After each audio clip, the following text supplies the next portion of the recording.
So, Kelly, we are back. Back here. Guys, Coach here, obviously, you guys know me. Dr. Kelly Starrett of the Ready State. We are here pondering life's bigger questions. Yeah. And one of the things that we were just talking about before was the difference between pain and injury. Ooh. You know, runners are always experiencing something online. Either they're suffering from a hard workout, maybe it's something a little bit more serious where they're limping, or maybe it forces them to take a few days off. You know, we're trying to help them. Heresy. We're trying to help them manage this process, and we thought that we couldn't think of a better person than you than to really dive deep into the weeds. Let's start with the fundamental question. If I have pain, does that mean I'm injured?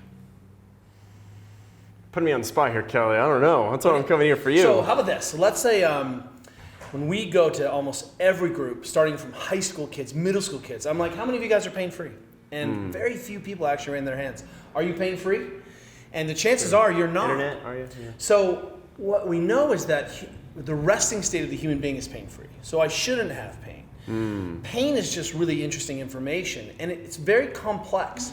The information I'm getting from pain can be driven by a lot of factors, and it doesn't necessarily mean I have tissue damage at all. In fact, I can just be swollen, and that can be causing my pain, right? So that's an interesting thought. So the idea for most of us as runners, when we deal with pain, we feel like there is some sort of damaging event that has occurred. Wrong image. What I want you to think about your tissues is that they are a big ball of bright white light. Oh. That's your knees, that's your ankles, your low back. But then sometimes when you have pain, it's a little dimmer. That's what I want you to think, right? Okay. So when we're looking at the system, what we know is that your previous experience with pain, your family's belief around pain, have you ever done something in the middle of a run? It's fine. You get home and you're like, oh my gosh, I'm bleeding, right? Yeah. You didn't know. Your attention wasn't even there. Oh, I So- got a scratch on me later. That's or something right. like That's that. right. You know, and like here's a secret. Have you ever been in a fight? It's been a while. Okay, so the secret about fighting is you don't feel any pain in the moment, right? Once adrenaline is going, your body is not paying attention to this information in the tissues. So if we... I've crashed my bike before. That feels like a fight with the pavement. That's right, and then you get up and you're like, you run away, and you keep I'm moving, okay, I'm fine, yeah. and then later on you're like, ooh. Yeah. So what I want to say is that pain is very complex, and pain absolutely does not necessarily mean that I've, put a hole in my kneecap or something's wrong with my Achilles tendon. In fact, oftentimes, here's a good story around pain. We had a young lady in our gym who I go over on the bike and she's wearing her boot. And she's spinning, and I'm like, what happened? Like, I just saw you yesterday. And she's like, I don't know, my foot started hurting, so I put this boot on. And I'm like, are you okay? And she's like, my dog just died. And so she had changed nothing. Her dog dies. She experiences real psycho-emotional stress, drops her tolerance, and her old injury, which was old and cold, totally healed. She's rad. Becomes sensitized. So we're not necessarily even sure what the mechanisms of sensitization are. How's your sleep? How's your stress at work? Then we look at like, well, did you warm up or did you just smack that thing cold? Were you running away from the lion, or did you just pretend like there was a lion and you ran away because you didn't have time to warm up, right? Yeah. So a lot of times we're training at intensities and engage sometimes not in the righteous behaviors of warm up, soft tissue work, walking as a cool down, right? Being at work and standing, a little bit of extra stress, poor sleep, and all of a sudden I become sensitized. So what I want to be very clear about is, sure, if there's a bone sticking out of your leg, that's a problem. And where we actually, right, you've twisted your ankle and it's like you hear a pop or like there's a mechanism of injury, yeah, there may be some tissue trauma there, micro trauma. We don't know what it is, but most of us don't experience pain in that way. Something hurts after my run, or I started to run and I got some feedback from my body. So I want to look at this as really interesting information that potentially, first of all, means, hey, what's going on in my environment? That my body has become aware of what's happening in my tissues. Nothing else has changed, but something in my lifestyle and environment may have sensitized me. I went drinking, I ate 6 pizzas. I'm sort of highly inflamed, right? This happens to people. Yeah. Then I expect my body to do it, and all of a sudden you're not 19, and your tolerance for silliness drops down a little bit, right? That alone is enough to sensitize an old hamstring issue. So you're in your 30s and your 40s. You've just discovered running. You're training for that half marathon or marathon the first time. Yeah. You're going to be a little more sensitive. So let's just say that where do we think we're injured? Hey, I can't run. Doesn't feel better after I'm warmed up, right? Like, hey, I have a little run. If I ask the average runner, do you feel fine right now? They'll be like, no, something hurts, Something right? is always Something hurting. is hurting a little bit. So one of the things that we want to say is, for us, the clear delineation is I need to seek help is I can no longer do my sport. I can no longer occupy my role in society. I've had clear mechanisms of trauma. Let's go get some help. Everything else on this line, right, of, hey, I can still move through the line. I had to run a little slower. I had to do a really long warm up, right?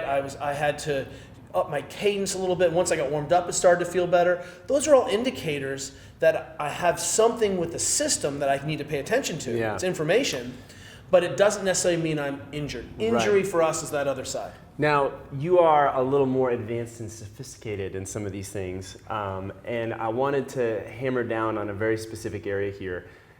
We have a lot of runners who come to us experiencing that classic thing of like, oh, well, my knee first started hurting the first 5 minutes, but then it just kind of went away on its own, so I'm fine. That's great. And then the next week it was 10 minutes, and then it was 15 minutes, and then it was 30 minutes, and then it's just hurting all the time.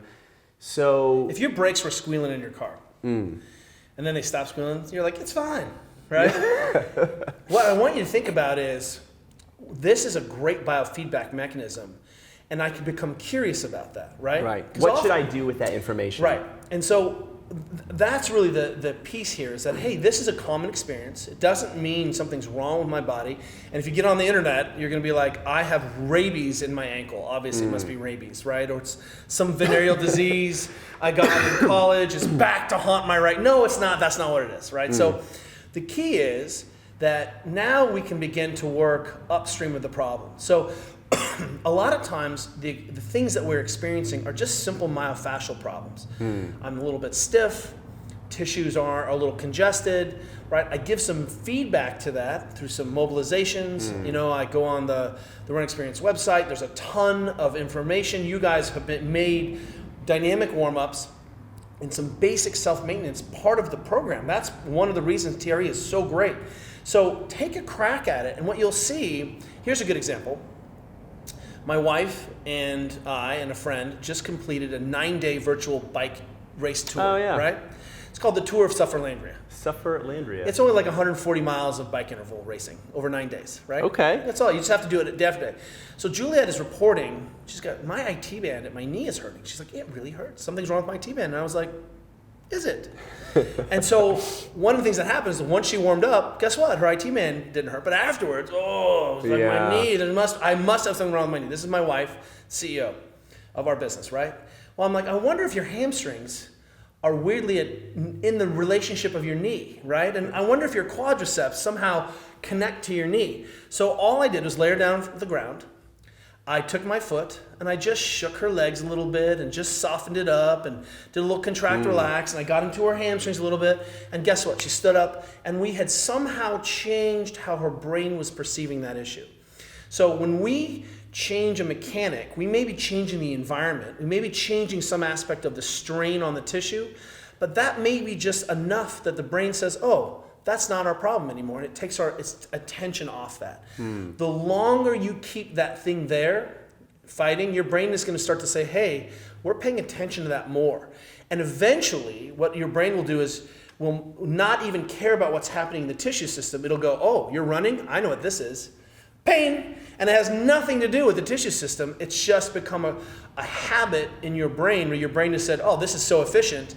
Every time Nate runs, he has knee pain, ergo, he starts to run, boom, knee pain. Even though none of that information is actually happening from the tissues. So this is an interesting thing that happens with a lot of runners, or anyone really, when they're kind of getting out of that injury and learning how to like trust their body again and get moving.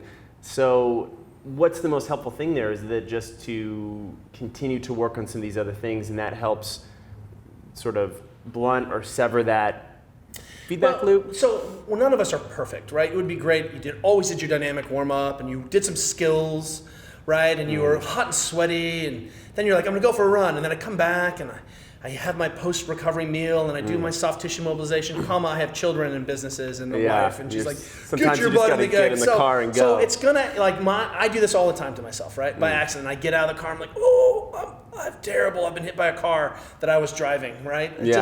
I mess up. So the first thing I want you to do is when you're experiencing this, don't panic.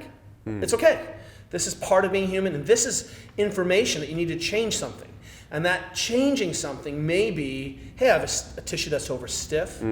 I have a tissue that I didn't take care of and decongest, whatever the mechanism is.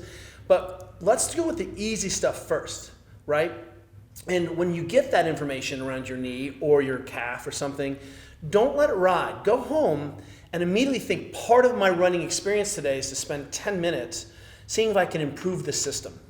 And oftentimes, we can make these small corrections. So if you are on like an old radar on an airplane, they'd give you a line, and then you would fly and basically track that. So you'd kind of go this way and this way and this way. You can definitely do this, right? And work your way back and work your way back. Yeah. But ultimately what we want is small. When the hill gets steeper. That's right. We want small inputs. And so sometimes it just realizes that, hey, I don't need to take as much radical, like I don't wait until I can't walk on it, got to see my doctor. I've been ignoring a lot of the signs and symptoms around some of these very simple pain signals.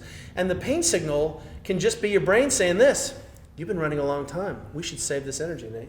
Right? Or how about this? You got a big race coming up and your brain's starting to be worried about it. And they're like, remember that little calf tear you had 20 years ago? That's starting to bug you. But it's not. It's your brain worrying about it. The number of athletes I've talked down from the ledge because right before a race, something is sore. I don't know. The gun goes off and they're like, I feel great. Yeah, I've experienced that myself, right? It's sort of those phantom issues. Look, your brain is the most sophisticated structure in the known universe. Just let that ride for a second, right? It is so more than my phone? Dude, makes your phone look like a rock. So what I'm telling you is this is great chance for information about saying, hey, did I do what I think is best practice? Did I warm up? Did I cool down? Did I do some soft tissue work? How's my stress? You know, am I sleeping well? One of the things that we fail to appreciate is that poor sleep can predispose all of your tissues for additional trauma and injury. Just poor sleep, just a few nights of bad sleep, and yet you keep the exercise the same. And it lowers your resistance to silliness. So you are more emotional, you know, and your tissues are more emotional. So don't ever forget that when this happens, don't panic. You have the tools already, and it's the same tools we should have been doing or we do when we can. So go back, work above the problem and down below for the problem for 10 minutes. See if you can get a little more sleep. So if you have an issue with your knee, you're talking about working above in the quads and hamstrings and then below in the calves and the shins. People sometimes forget that, you know, if you have a little bit of like a runner's knee here, the thing that's attached to that directly is your shin. In fact, it's connected. And if you watch me push on my shin, it pulls on my knee all the way up here. That's a big fascial system. So don't forget that you can be super stiff and painful here and really, really stiff. And I'm like, well, when's the last time you ever did anything for your shins? And you're like, I don't know, 20 years ago? Never? They don't hurt. So let's pretend that we can put some input in, and maybe just changing how the environment works is enough to change the brain, or we're bringing blood flow back in, or we're desensitizing it. It doesn't matter what the mechanism is. The mechanism is this is great information that's telling me about my run experience, right? That's the point. That the information we get then just doesn't go in and I don't take ibuprofen and forget about it. I think, hey, I got to do something about it. I get an after action report I got to follow up on. So it really sounds like you're trying to do things that kind of bring you closer to what's going on, empowering yourself in the process about taking charge of these things. And in that process, you naturally become a little less freaked out about what's happening, and you have a little bit better information on how to deal with it. And you'll begin to recognize, as you become more experienced, your symptoms, your pre-contact cues, right? Like, I don't have to wait till I shove you. You're like, I walk into the bar mad, right, looking to pick a fight. You're like, I'm going to avoid that guy. So you're going for a run and you're like, ooh, feeling a little stiff. Or, hey, I start my warm up and I'm like, my calves are a little tight. And so what you'll start to recognize is what the symptoms or signs look like. And you'll know your certain recipe. Like there's some things because of the shape of my body. Every time I run hard on the track, I need to give a little extra time in the couch stretch. Done. And then that becomes really manageable. And more importantly, restoration of position is really the goal. Remember, we mobilize for 3 reasons, right? 1, to enhance recovery and adaptation by improving blood flow and down regulation. That's why I roll out at night. It makes me feel relaxed. Like the reason I get a massage. 2 is to desensitize something, right? So the same thing I'm doing about trying to just improve the mechanics. Like if my quads are really stiff, they're just not very efficient, right? But I can also mobilize the quads, do all the soft tissue work, and that might change my knee. And then 3 is to improve position. So if I can improve, like I can't get into a shape, like I'm missing the ability to put my hip behind me, that may be an issue. So ultimately, the same sets of tools work, and you already have this going on. That's why the run experience is so powerful, because part of the program is the things we do to get ourselves out of pain, but more importantly, the same things we do to help us run faster and longer. You've spent so much time talking about setting certain human positions that should be standards that we should all have. And if we're lacking range of motion in certain places, those are some of the key things we should be looking for. You know, most runners are people who are just like, they're trying to use running as just their first mode of getting fit after not being a kid. And I think that's great, right? Because running is a core human movement. You've got to run. That is a foundational skill. But simultaneously, it is still a skill that we can refine. The best runners in the world I know are always working on their technique. So if the best runners in the world, who I happen to know personally, are obsessing on their technique, and you who just want to casually run a 5K, like, do you think you're above that? So it turns out that, you know, some of these things are just less obvious. You know, if you and I are having a romantic dinner and all of a sudden my elbow was stuck and I was like, hey, could you hand me that long fork? Right? You'd be like, what's up? And I'm like, nothing, I just need a long fork. That's me with my ultra super maximal shoe. That's the 17 braces I have on. But we all can see that you're missing that. Well, the same thing is true of your ankles. And don't worry, you don't have to get it right and be perfect today, but we want to use sport as a way of empowerment. We want to use a self-actualization. It gives me information, and these things are moving target. That's totally okay. So who I am today is not who I am tomorrow, but running tells me about that efficiency. And remember, how do I know I'm in a normal state? My running is pain-free. That doesn't mean I'm running great. I'm just pain-free, right? But that's a baseline. So the main thing here, don't panic. You're not injured if you're in pain. You definitely can run through pain into injury, right? How many 19-year-olds have I seen with a hole in their kneecap? And I'm like, well, how long has that been bugging you? And they're like, 9 months. I'm like, curious. Let me tell you a story. Because we have a million anecdotes between us because we've seen all of the injured runners, right? Sure. And I put that in quotation marks. High-level, superstar track athlete, cross-country runner on his high school team. Goes to Big Bear, does a running camp. They just run. He's the fastest. He's going to go to college and run. He's like, gets in the car, 8-hour drive back. Oof. Right? Guess what happens? Knee pain, chronic knee pain when he runs now. Debilitating. Sees doctors, can't race. Running, destroyed. Season's over. Everyone panics. Surgery. Well, guess what was really stiff? Just his quads. His quads were stiff. So we showed him how to just address the stiffness in his quads.